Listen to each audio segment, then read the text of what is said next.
Herkese merhaba buralarım ve bir sezon ortası değerlendirmesiyle karşınızdayım. Bu sezon neler yaptık? Etkinliklerde neler yaptık? Ligde kupalar, etkinlikler ve bu sezon hangi antrenman modelini deniyorum? Bunu göreceğiz. Ve 13. dostluk, 17. dostluk kupamız başlıyor. Buna değineceğiz buralarım. Videomuz başlasın.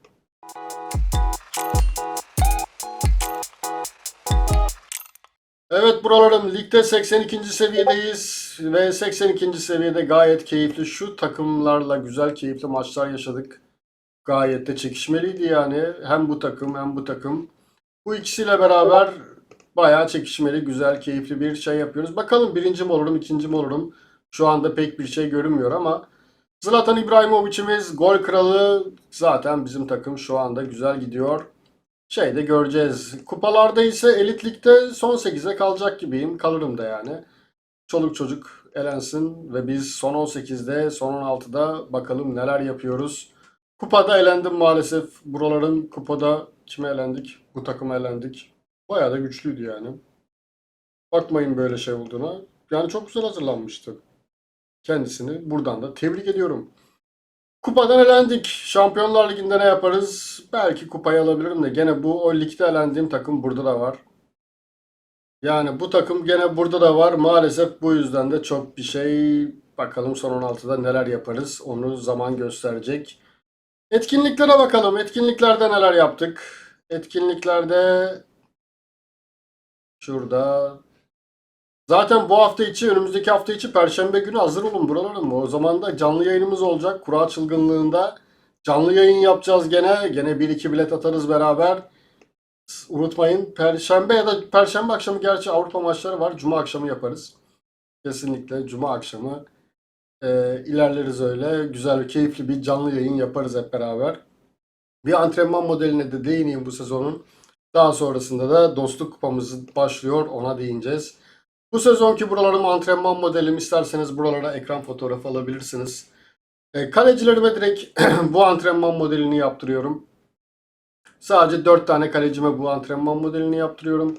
Defansa bunları yaptırıyorum ama tabii ki şu yok. Yani burada şunun yerine ya fiziksel antrenman modelini koyuyorum ya da diğer topa sahip olma modelini koyuyorum. Burada bugün sadece kart kullandım. Bu yüzden bu antrenman kartı kısmı. Defansıma, defanstaki oyuncularıma bunları yaptırıyorum. Hücum oyuncularıma kaleciyi de dahil ediyorum. Az kalecimi de dahil ediyorum. Gene bunları antrenman, bunları da kendi içlerinde değiştiriyorum bazen haftada bir değiştirmekte fayda var. Yani örneğin şurada mesela bu duran top, şut tekniğini, duran topu veya slalom topu şeyle değiştiriyorum. Hızlı kontrataklarla değiştiriyorum. Hemen şöyle göstereyim. Hatta şunu yenile diyelim. Onun üzerinden göstereyim size. Bu antrenman modelimizi bunu kaldırıyorum. Buraya zaten genelde orta saha oyuncularımı da dahil ediyorum. Hem hücum antrenmanlarına hem defansif antrenmanlarıma orta saha oyuncularımı dahil ediyorum. Daha sonrasında bunlara yeşil basıyoruz. O da ayrı bir hikaye. Alıştırmalarda ise normalde mesela şu sezonun başında ben şöyle dizdiğimde yani kolay, orta, zor, çok zor modeli ve çok kolay. Gerçi burada çok kolay yok. Yani kolay, orta, zoru dizdiğimde şuradaki çizgiler 2 oluyordu. Hatta bazen 3 olduğunu gördüm yani. Ama sezonun devam eden ikinci haftasından sonra bu çizgiler azalmaya başladı. Bu bilmiyorum sizin dikkatinizi çekti mi? Burada anlatacağım kısım ise yani şuraya bakın çok zoru koyuyorum gene 2 diş olmuyor. Yani burada bir daha önceden çünkü 2 diş 3 dişi yakalayabiliyordum bu sıralamada. Burada bir enteresan bir durum var. Hücumda zaten 3 oyuncu almamız yeterli oluyor. Devam eden şeylerde ise her gün bu antrenmanı yaptırmıyorum. Çünkü 2-3 günde bir ya da haftada bir şu ortaları kendi arasında değiştiriyorum. Mesela kolay, kolay. Bunlar gerçi ikisi de kolay. Bazen alıyorum bazen bunları, bazen almıyorum. Mesela kanat oyunu var şurada. Bakıyorum şu zorlardan birini o günkü oynayacağım maça göre değiştiriyorum. Mesela bugün üçlü bir defansa karşı oynayacağım. Kanat oyunu daha çok ağırlıklı oynayacağım. Duran top ya da şunu böyle kanat oyunuyla değiştiriyorum. Kontra atağa çıkmam gerekiyorsa rakip benden güçlüyse onu da ekliyorum. Bu kontrata açmanızla kapatmanızla çok bir alakası yok. Bunu yaptığınız zaman takım maçta zaten mutlaka bir iki kere kontra denemesi yapıyor. Eğer bu antrenmanı yaparsanız. Antrenmanlarımız bak 3 oldu az önce. Değil mi? Bak 3 oldu. Niye? Çünkü burada bu var. Bu antrenman modeli, hücumlarıma yaptırdığım antrenman modeli böyleydi. Bir de evet şu tüm takıma yaptırdım ama şuna değinelim. Burada da orta sahaya yaptırdığım bir antrenman modeli var ama ben bunu bugün yaptım. Normalde benim yaptığım antrenman modelleri bir kaleciler, bir tabii video izliyoruz. İki savunmacılar, üç hücumcular. Daha sonra tüm takımı seçiyorum ve tüm takıma bugünkü oynayacağım maçla ilgili bu antrenmanı yaptırıyorum. Gene ekran fotoğrafı alabilirsiniz. Ben bugün form koçluğu seçmemin nedeni bugün biraz antrenman yaptıracağım. Bana halkalar da 16'ya çıktı. O yüzden biraz böyle ağırlık verdim antrenmana. Form koçluğunda biliyorsunuz ki 12-24 saat boyunca bana özel antrenör veriyor. Böylelikle reklam izlemiyorsun. Tüm takıma ise bugün ne maç oynayacaksam onu tercih ediyorum. Bugünkü oynayacağım rakipleri zaten ilk başta analiz ediyorum. Daha sonrasında yani ortalama bir analiz ediyorum. Daha sonrasında ben bu rakiplere ne oynayacaksam tüm takıma video analizini kesin koyuyorum zaten. Hatta buraya bazen pas koşuş da koyuyorum. Mesela bu top çevirmeyi, top kontrolünü koymuşum ama ben aslında buraya şeyi de koyuyorum. Yani şu da bence çok etkili bir oluyor. Şut öncesi paslar. Topa sahip olmada bence en etkili gördüğüm antrenman kısmı bu. Bunu koyuyorum. Daha sonrasında tabii ki güç ve hıza önem veren bir menajer olarak fizikselde mutlaka hız ve güç olanları tercih ediyorum antrenman modelinde. En sonuna da ya da son ikiye diyeyim daha doğrusu şuralara topa sahip olma kartı koyuyorum ve antrenman fiziksel ve zihinsel antrenman kartı koyuyorum. Çünkü fark ettiyseniz savunmacılara rekat antrenman yaptırdım, hücumculara yaptırdım. Hepsine birer kart koydum ya da koymadım. Ama burada artık topa sahip olma ve fiziksele tüm takıma da yaptıracağım ve özel de yaptırmayacağım için buraya bir tane topa sahip olma kartı koyarım ya da fiziksel, zihinsel antrenman kartı koyarım. Bunu da yaptıktan sonra burada tamamen bugünkü oynayacağım maç son şu ilk dördü bugünkü oynayacağım maçta ne oynayacağıma karar veriyorum ama video analizini mutlaka koyuyorum. Hatta şeyi de mutlaka koyuyorum yani şut öncesi pasları da mutlaka yer veriyorum. O günkü tüm takıma yaptıracağım antrenmanlarda. Gene bunları kendi aralarında değiştirmek lazım. Sürekli aynı antrenmanı yaptırdığımızda sorun yaşayabiliyoruz. Takım başlıyor tekezlemeye. Değişik bir sistem yapmışlar arka planda. Nasıl bir yazılım kullandılarsa artık. Ve böyle maça bu sezonki antrenman modelim böyleydi. Aslında bu antrenman modelinin hep hemen hemen hepsinde böyle yapıyorum yani. Özel bir video çekmeye gerek var mı bilmiyorum ama bu sezon ortası videosuna değinmiş olduk. Unuttuklarım varsa antrenmanla alakalı. Evet mesela halkalar kısmında. Mesela halkaları tamamlayamadık. O antrenmanı yaptırdım. Halka tamamlanmadı. Bu sefer yedek oyunculara antrenman yaptırıyorum.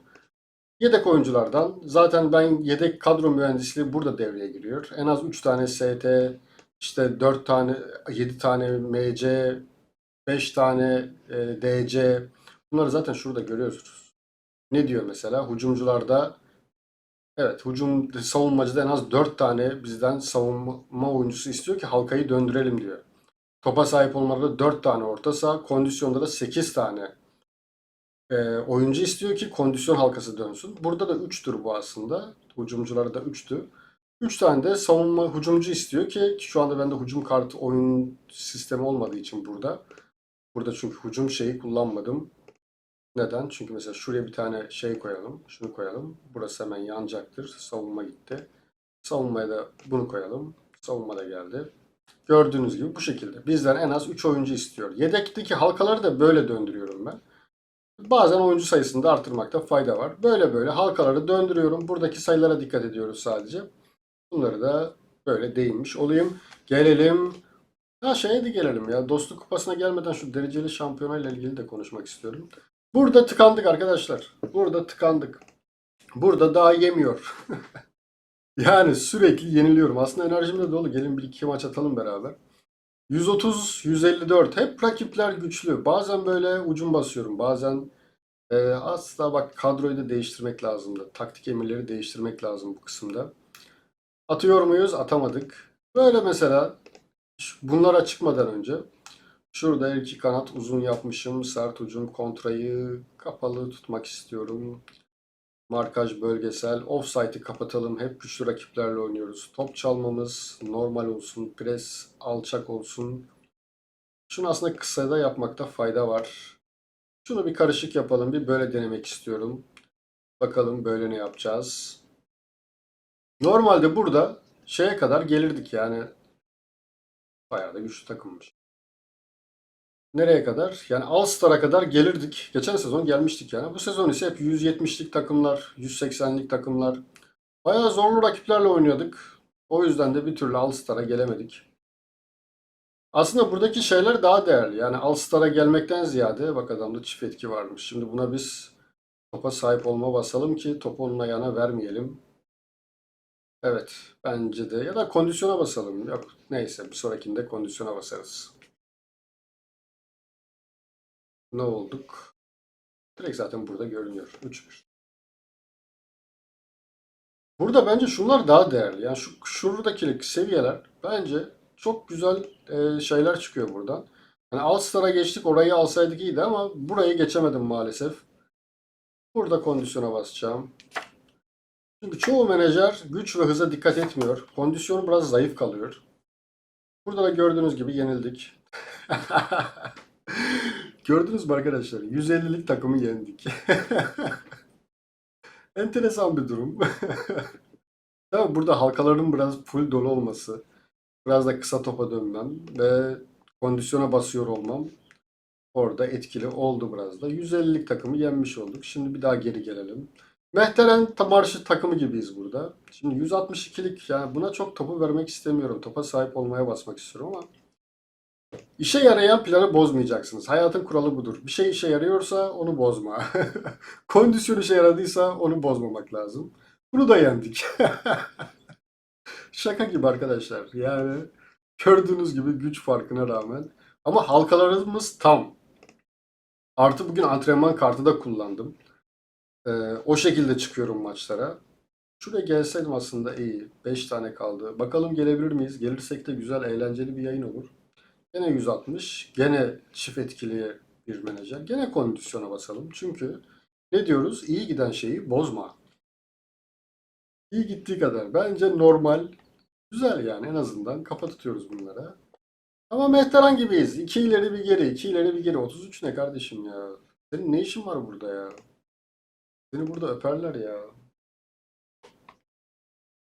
Bir de yeniyormuş bizi. Harbi çok güzel olur ha. Bunun 33'ten nasıl geldi bu buraya ya? Kesin kadrosu yedektir bu. Tabii tabii yedekte tutuyor kadroları. Yani yoksa ne mümkün. Hadi be şu üçü de gelelim şuraya gelelim ya. Orada çok güzel şeyler çıkıyor. 173. İyi giden şeyi bozmuyoruz buralarım. Kondisyona devam. Bazen mesela topa sahip olma çalışıyor. Ona da dikkat etmek lazım. Topa sahip olmada da gayet güzel. Ay ne kadar çok kart oldu maçta ya.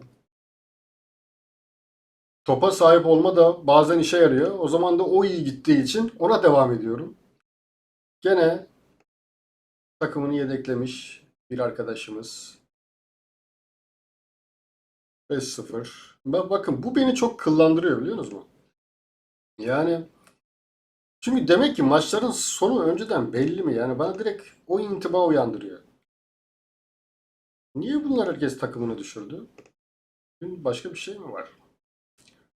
Enteresan. Mesela burada maç devam ediyor ama maçın sonucu belli yani. Maçın sonucu belli. Burada ise oynanıyor. Biz acaba sonu belli bir maçı mı oynuyoruz? Bazen bunu düşünmüyor değilim ama bazı maçlara dokunuşlarımı hissediyorum. Çok güzel. Buraya geldik. Şu ikisini aldım mı yeter buraların. Muhteşem seviyesindeyiz. Güzel geldik. İyi takımları yendik. Hemen az buçuk nasıl bir taktik yaptığımı gördünüz siz de. Bu arada bu top çevirme etkinliği de erken gelmeye başladı. Bu sezon herhalde yeni bir gün şey gelebilir. Yeni bir etkinlik gelebilir sezonun devre arasından sonra. O da aklınızda bulunsun buralarım. Biz gelelim dostluk kupamıza. Dostluk kupamızda niye bulamıyorum burayı? Dostluk kupamızda yine efsane menajerler var. Bu sezon bir de böyle overajı da açmışlar. Son iki menajerimiz kaldı. Şimdi burada buralarım 137'lik menajerimiz var. Ben gene kendimi kaybedeyim. 137'lik bir menajerimiz var. Nara. Daha da yeni bir menajer. 135'lik var Furkan. 137'lik var Kurdiş. Bir de herkese kafa tutan Mehmet Ali Vakitsiz var. Porsuk, Porsuk Vadisi'nde.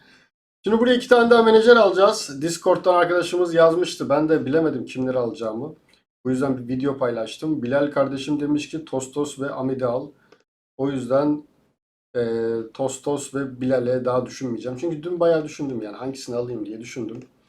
Bu yüzden Tostos ve Amid'i alacağım. Tostos burada. Oo, Tostos çok güçlüydü ya. 145 yapma Bilal ya. Bunu aldık mı direkt kupayı verelim bu arkadaşa yani. Hiç oynatmaya gerek yok. O zaman gene ben kendi bildiğimi yapacağım. Ahmet'i alalım. Takım güzel. Burada bir tane daha vardı ya. Güzel bir takımı vardı bu arkadaşın. Şu muydu?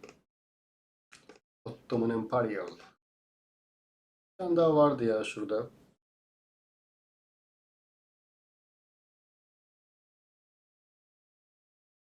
Gene kararsız kaldım. Beni gene kararsız bıraktınız ya. Ya Bilal niye bana böyle daha güzel? Ben de bakmadım hiç. Niye şey yaptığına. Tostos'u alırsak brom Tostos'a verelim direkt kupayı. Hiç uğraşmayalım. Bize 137'lik civarında bir adam lazım. 135 de olur. 135. İki tane daha alabiliriz ya da almayabiliriz. Yani zorlan değil. 106 yazık olur. Şimdi herkes 130 100 civarında. O yüzden yazık olur. Bu arkadaşlar hep yenilirler. Sonra oyunu bırakıyorlar. O yüzden oyunu bırakmasınlar diye diyorum. Vardı burada bizim bir arkadaş ya. Bak bu da 151. Aslında iki tane mi alsak? Bir bunu alsak, bir bunu alsak. Yok ya direkt kupayı bunlara vermek olur. Gerek yok çekişme olsun. Şu Murat Brom'u alalım. 118. Genç bir menajer. Kadrosunu da güçlendirmiş. Burası bir Porsuk Vadisi'nde. Görsün Brom nasıl yapıyor. Murat nerede? Murat. Murat'ı aldık. Ne oldu güçlerimiz? 137'den başlıyoruz. 116'ya kadar gidiyor. 137-116 arası. Bir tane daha menajeri alalım. 137, 151 olmaz. 116 yazık olur. 94 uf olur. 105. Aslında Hasan Akkaya'yı da alacağım da Brom takımın çok güçsüz ya. Sana da yazık olur. Sonra Discord dostluk kupası odasında yok şike var, yok şey var diye ağlayıp duruyor ya. Uğraşıyoruz onlardan sonra ya. Yok TFF istifa. Yok bu dostluk kupası sayılmaz. Ottoman Imperial alalım ya. Maksat şenlik olsun. Ottoman Imperial. Evet. Diğerlerini iptal edeyim ama ki bazen ekranda kalıyor böyle. Şabat alamadık seni. Dengin yok çünkü. Direkt kupayı sana vermek olur. Biz kimi alacağız? Evet Arda Turan seni de alamayacağız bro. Sen de çok güçlüsün. Biz Ottoman Empire alıyoruz. Metin bana arkadaşlık isteği de göndermemiş. Öylesine başvurmuş herhalde. Fenerbahçeli Brom. Bak bu arkadaşımız bana arkadaşlık isteği göndermiş. Onu da şuradan anlıyorum ya. Şuradaki çarpıdan bana arkadaşlık isteği gönderip göndermediğini anlayabiliyorum. Neyse Metin Halil Brom sana ve Porsuk Vadimiz başlıyor. Bu arkadaşları çıkartamıyoruz. O yüzden ben az önce çıkartıyordum. 14 kişi olduk buraların. Güç sıralaması ise şöyle olacak. 137'lik menajerimiz var. Ben gene kendimi şuradan bir kaybedeyim.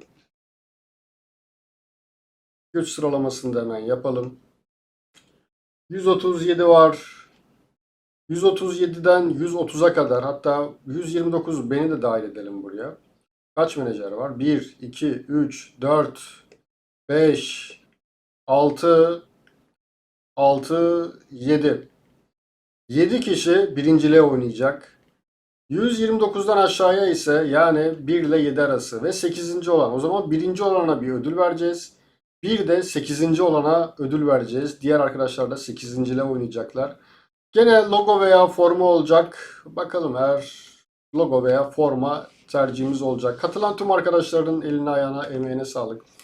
Tüm davet gönderen arkadaşlara da çok teşekkürler. Hepinizin eline emeğine ayağına sağlık. 17. Porsuk Vadimiz Dostluk Kupası başlıyor. Zaten son 2-3 sezondur ben bu Dostluk Kupası'ndaki maçlardan keyif alıyorum daha çok. Gene efsane maçlar bizi bekliyor. Gayet güzel, eğlenceli olacaktır. Sizde ligde, kupada durumlar nedir? Etkinliklerde nedir? Ve dereceli şampiyonadaki durumlar nedir? Yorumlarda yazarsınız, sohbet ederiz brom. Bir nevi de bir pazar videosu oldu bu. Önümüzdeki hafta Perşembe günü Kura Çılgınlığı canlı yayınımızı kaçırmayın. Alışkanlık oldu hep Perşembe. Cuma akşamı olacak. Cuma akşamı yaparız onu. Kendinize iyi bakın buralarım. Kalın sağlıcakla.